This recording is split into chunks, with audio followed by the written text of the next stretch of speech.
investigación a la presidenta por la presunta cirugía, bueno, ya no presunta porque basta verla, ¿no?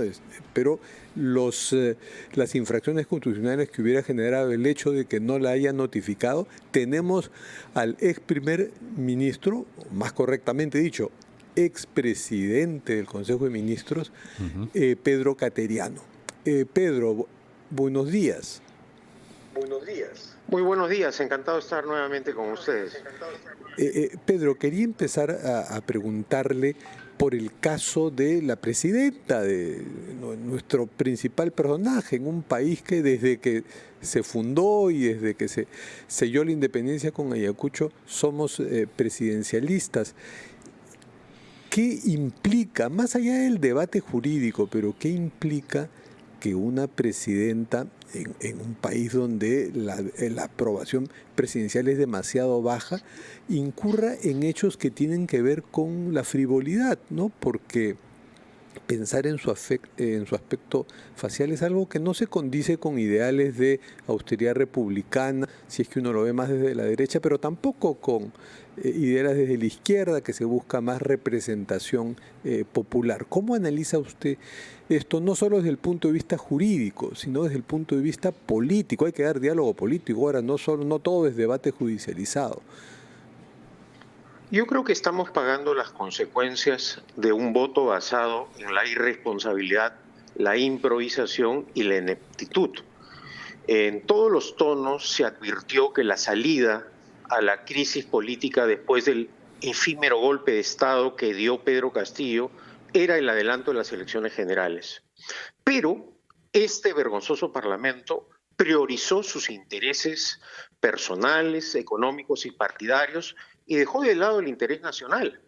Y hoy día, digámoslo claramente, son también 4 personas adicionales las responsables: Keiko Fujimori, Vladimir Cerrón, César Acuña y Luna, los corresponsables de esta inimaginable crisis política que se inició, hay que reiterarlo y recordarlo, porque se advirtió en todos los tonos que malinterpretando la Constitución, que vulnerando el orden constitucional sobre la vacancia por incapacidad moral permanente para hackear a Pedro Pablo Kuczynski y forzar su renuncia, iba a conducir al país a una anarquía política.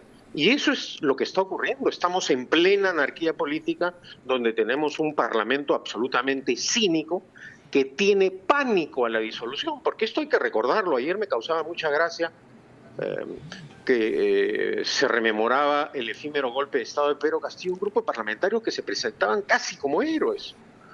Estos parlamentarios, este vergonzoso Congreso, aceptó que el expresidente del Consejo de Ministros, copartícipe en el golpe de Estado de Castillo, les dijera golpistas a estos congresistas. Y estos parlamentarios, por el pánico a la disolución, no se atrevieron a enfrentar a Torres. Entonces, acá hay una situación de total anomalía constitucional. Una presidenta que le tiene pánico al Congreso, que permite que este Congreso apruebe leyes que favorecen al crimen organizado, y un Congreso totalmente impune que mantiene en sus funciones a congresistas que han cometido actos delictivos, que se zurra en la exhortación de la fiscal de la Nación para que tramite 16 pedidos de denuncias constitucionales. Esto sería un escándalo mayúsculo en cualquier país. En el Perú hoy no lo es, porque lamentablemente nos estamos acostumbrando a que todos los días aparezca un escándalo más. Y bueno, la frivolidad de la presidenta simplemente causa tristeza, pena, porque a estas alturas no creo que sea consciente de la responsabilidad que tiene para conducir al país. Ella como otros. Señor Cateriano, y esta situación que usted... Esta situación, le preguntaba, que usted describe y caracteriza tanto en el Ejecutivo como en el Legislativo, ¿en qué cree usted que va a terminar? ¿Hay algún indicio de que esto pueda cambiar? Bueno, parece que este Parlamento y este gobierno no les interesa la situación de nuestros compatriotas. Cerca de 1 millón de peruanos ya han emigrado. Es una cifra realmente dramática. Peruanos que ya no confían en el destino del país. Para tener una comparación de la realidad, han venido al Perú luego de la migración venezolana, o durante estos años, durante la dictadura de Maduro, cerca de 1.200.000 venezolanos. Y se han ido cerca de 1 millón de compatriotas. Esto refleja sencilla y llanamente que la situación ya es incontrolable, es inaceptable, es condenable. Y algo hay que hacer. Porque, es decir, el gobierno se haga el muertito y que el Congreso siga arrasando, amenazando el orden democrático y constitucional, es algo absolutamente inaceptable, que no ocurre en un país, civilizado, con cultura democrática y conciencia constitucional. Señor Pedro Queteriano, bueno, ese apunte lo analizábamos la semana pasada con el ex superintendente de Migraciones, que de alguna forma estamos siendo reemplazados, nuestros jóvenes talentos, por venezolanos, porque se ha ido más de 1 millón de peruanos, en su mayoría jóvenes, y no regresan, y hemos recibido en un periodo un poco anterior una cantidad mayor de venezolanos. Pero más allá de eso quería preguntarle, porque usted las mencionó y usted ha sido un protagonista político importante y todavía lo será si es que candidatea por el Partido Libertad Popular. El uso de estas armas nucleares, como la cuestión de vacancia, la disolución del Congreso, usted también se ha visto envuelto en esas coyunturas donde se decidió usarlas. Y esto sucedió a partir del 2016. Y hay un antecedente que usted hizo una cuestión de confianza, no pasó muy advertida, salvo en el Congreso, siendo ministro usted de Defensa, ¿no? Y se la concedieron de una forma fáctica, o sea, sin que se votara. Y eso sirvió de argumento para que el TC valide la tesis de la denegación fáctica con la que Vizcarra disolvió el Congreso. Entonces, por favor, una respuesta breve, porque nos vamos a una pausa, sobre esto, una reflexión, si cabe, crítica y autocrítica respecto al uso de las armas nucleares en nuestra política. No son armas nucleares porque están consignadas en la Constitución, son procedimientos democráticos. El presidente del Consejo de Ministros o los ministros de Estado por separado tienen el derecho constitucional a plantear la cuestión de confianza. Víctor Andrés Belaúnde decía que los ministros no usaban la cuestión de confianza porque no tenían vocación de renuncia, porque uno sabe que si no le extienden la confianza, obligatoriamente tiene que renunciar. Así como los parlamentarios tienen el derecho al voto de censura, los ministros tienen el derecho a plantear una cuestión de confianza. Lo que pasa es que ha sido un mecanismo que nunca fue empleado, o para ser más claros, no ha sido utilizado con regularidad, pero es plenamente constitucional. Ahora, caer en el exceso de planteamientos de cuestiones de confianza, de censuras, ya sabemos lo que es la dramática historia del Perú. ¿Por qué se incorpora el derecho de disolución precisamente en el texto constitucional del 79? Porque bajo la vigencia de la Constitución del 33, cuando los presidentes no tuvieron mayoría parlamentaria, acabaron lamentablemente esos gobiernos en golpes de Estado, como ocurrió con Bustamante y Rivero y con Fernando Belaúnde en su primer gobierno. Por esa razón se instituyó. Pero hemos visto que este mecanismo ha fracasado. Fujimori tenía la facultad de disolver la Cámara de Diputados y dio un golpe de Estado. Castillo tenía la facultad de disolver el Congreso y dio un golpe de Estado. Bueno, y este Congreso no se ha esforzado en discutir esta temática y presentar reformas constitucionales para salir de este procedimiento que simplemente ha fracasado en el país.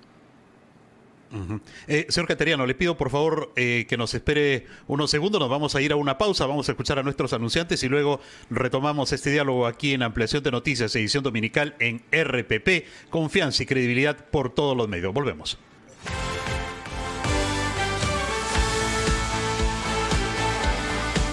Y estamos en diálogo con el expresidente del Consejo de Ministros, el señor Pedro Cateriano, conversando sobre la coyuntura política y específicamente sobre la situación de la presidenta de la República, a quien la Fiscalía de la Nación le ha abierto una investigación por el presunto delito de abandono de cargo. Señor Cateriano, ¿usted considera que existe la justificación necesaria para que la Fiscalía haya abierto esta investigación contra la mandataria? Creo que sí que hay elementos de juicio suficientes, pero además no es la única investigación que tiene la presidenta Boluarte, tiene varias investigaciones. Entonces, lo que suele ocurrir cuando un presidente está involucrado en esta clase de situaciones es que prácticamente se dedica a su defensa política y judicial y abandona su tarea de conducir los destinos del país. En este caso es más grave, ¿no? Porque ya el expediente se sigue inflando, digamos, ¿no? Ya ahora hay inclusive acusaciones de que le habrían falsificado la firma o habrían copiado la firma. Es decir, el futuro que tiene la presidenta Boluarte luego de que culmine su mandato va a ser muy duro, ¿no? Pero por razones que ella ha motivado. La presidenta Boluarte cree que puede mentir impunemente. Nosotros hemos tenido presidentes mentirosos, los conocemos, no necesitamos hacer mucha memoria ni un recuento histórico y sabemos cómo acaban los presidentes mentirosos. Pero sin embargo, la mentira sigue siendo usada como una forma de gobierno, ¿no? En un contexto, además, hay que decirlo, en donde un prófugo de la justicia forma parte de la dirección de la mesa del Congreso. ¿A quién ha puesto el señor Cerrón en la mesa? A su hermanito para que, ¿qué haga su hermanito? Dicte precisamente y tramite las leyes en favor del crimen organizado. Y eso ante, digamos, la indiferencia nacional. Pedro, quería preguntarle lo siguiente. Se ha hablado mucho de judicialización de la política y al revés, la politización de la justicia, pero esto también implica que el debate político de argumentos está cediendo terreno a la lucha política encarnizada para liquidar al rival, promoviéndole una investigación o utilizando lo que, y reivindico el término de armas nucleares porque siendo constitucionales, muy atento a nuestra conversación, el constitucionalista Aníbal Quiroga ha mandado un mensaje diciendo que a él le parece, por supuesto, que son constitucionales esas armas, y cita el caso de Ecuador, donde hay muerte cruzada, pero que los resultados son los de una hecatombe nuclear. Los hemos vivido en este proceso. Entonces, quería una reflexión suya sobre qué tanto el judicializarnos y el utilizar estas armas, llamémosle como se quieran, que están en la Constitución, nos evita tener un sano debate de ideas y de argumentos. Bueno, eso es un proceso largo, ¿no? Forma parte de una cultura democrática y conciencia constitucional. En lo que va de la historia republicana, lo que han predominado en el Perú son las dictaduras, no los gobiernos democráticos. Pero dicho sea de paso, con todos sus defectos, los gobiernos democráticos han sido menos malos que las dictaduras. Hemos visto aún cómo se festejan a los dictadores en el Perú, ¿no? Entonces es un problema grave de educación y de cultura. Ahora, usted menciona el tema de la muerte cruzada en el Ecuador. A mí me parece, por ejemplo, que esa es una propuesta legislativa que se debería debatir en el país para salir de este atolladero. Acá seguimos discutiendo sobre la disolución del Congreso, mecanismo que ya fracasó, reitero, pero no se plantean soluciones. Una solución podría ser la muerte cruzada, otra restituir, o mejor dicho, establecer que el presidente también pueda ser acusado constitucionalmente y modificar el artículo 117. Otro mecanismo, establecer la renovación parcial de las cámaras, como ocurre en el sistema presidencial, donde no hay derecho a disolución. Pero en la práctica, la vacancia por incapacidad moral permanente se ha convertido en un voto de censura, que es un rasgo distintivo del sistema parlamentario, no del presidencial. Entonces, hay una distorsión en el contexto político, una anomalía constitucional, y hay que plantear salidas, y hay que exigirle al Congreso que discuta esas salidas, no que se dedique a sus trámites y a encubrimientos de actos delictivos, ¿no? Ahora, señor Cateriano, ¿qué corresponde a los ciudadanos, ¿no?, frente a esta situación de ver a una presidenta debilitada, inmersa en procesos de investigación, en tanto el legislativo, que actúa y toma decisiones al parecer sin límites? Bueno, en cualquier democracia se ejerce el derecho de protesta, pero ya hemos visto cómo reacciona este gobierno cuando la gente protesta y cómo algunos justifican el uso de la violencia.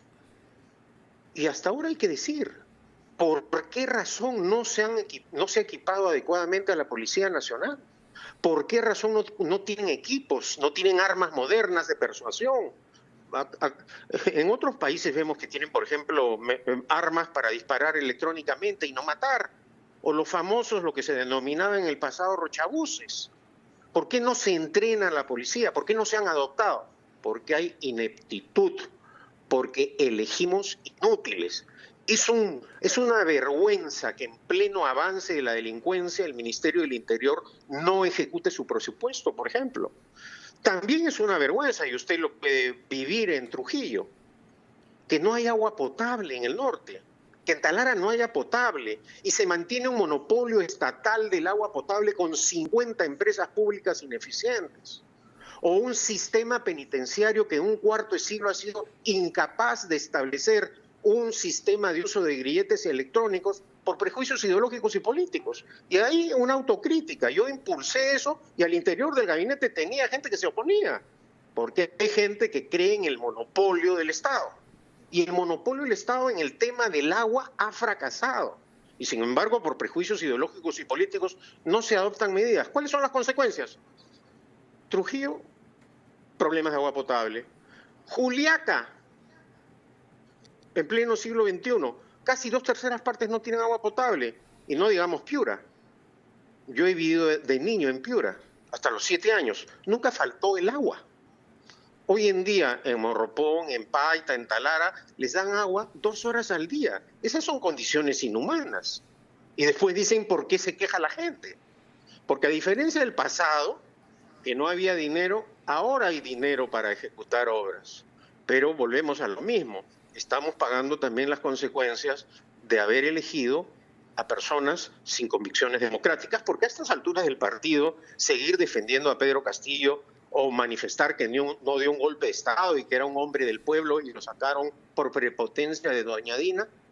Una de las pocas cosas positivas que hizo la presidenta Boluarte es acceder constitucionalmente al poder. Su comportamiento posterior ciertamente censurable y condenable, y va a pagar por ello. Pero lo que hay que exigirle a este gobierno es responsabilidad, porque uno asume cargos gubernativos para arreglar los problemas, para solucionarlos, no para la frivolidad. Sí, muchas gracias. Muchas gracias, ya llegamos a la hora. Muchas gracias, fue Pedro Cateriano, expresidente del Consejo de Ministros. Gracias por este análisis de la coyuntura política a puertas de la celebración del Bicentenario.